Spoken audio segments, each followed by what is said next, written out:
So, kung Ano yung talagang definition ng date to marry? hindi po siya yung parang panglaro-laro lang, ganun. Kasi po iba, ang gusto lang po parang for experience lang po, ganun. Or, Parang seryoso. Bakla.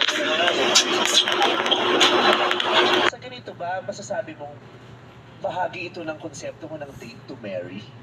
Paano yung date to marry? Ashley, ano bang... Tawag mo na. For me po, ang date to marry is may purpose. So, hindi tayo makikipag-date kung hindi natin sila nakikita na may future. Ayoko. Makakadate mo siya. Tsaka hindi pa siya nagkaka-boyfriend. Nang hindi mo pa siya kilala, ha? Pag magde-date kayo nang hindi mo siya kilala, doon mo siya makikilala during the date. So, bahagi ba yun ng date to marry? Yes po, kasi pag sinabi nating date to marry, hindi naman ibig sabihin na ikakasal mo na siya, gano'n. So, dapat get to know. Dito mo, Kung first. kasi parang ang date to marry kasi yun nga yung i-date mo siya kasi may nakikita kang posibilidad na pwede itong maging malalim. At ito, pwede itong mapunta sa kasalan. Correct me if I'm wrong, ha? Ang makakapagsabi lang ng date ay yung date to marry. Papalit ka ng Hindi ka talaga mahilig makipag-date. Bihira ka lang makipag-date. Pinipili mo lang talaga yung pagbibigyan mo ng pagkakataong makadate ka. Kasi may nakikita kang special sa kanya at masasabi mo, ito pwede itong lumalim at pwede itong mapunta sa kasalan. Kaya mo lang siya i-date.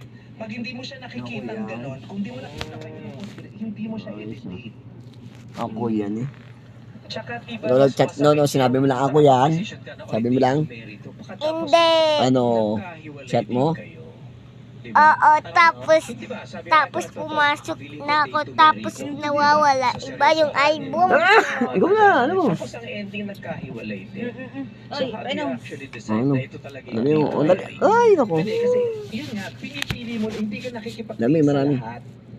Ang nakikipag-date ka lang, yung nakikita mo, ay ito lahat. Yung Ito, hindi paano mo- pakita mo? Uy, Toros, balik na kayo! Si Ashley, nakapag-date ka na before?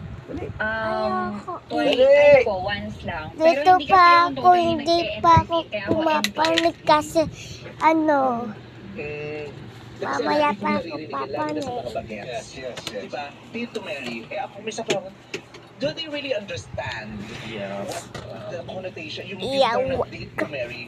Try your understand. Di ba parang yung mga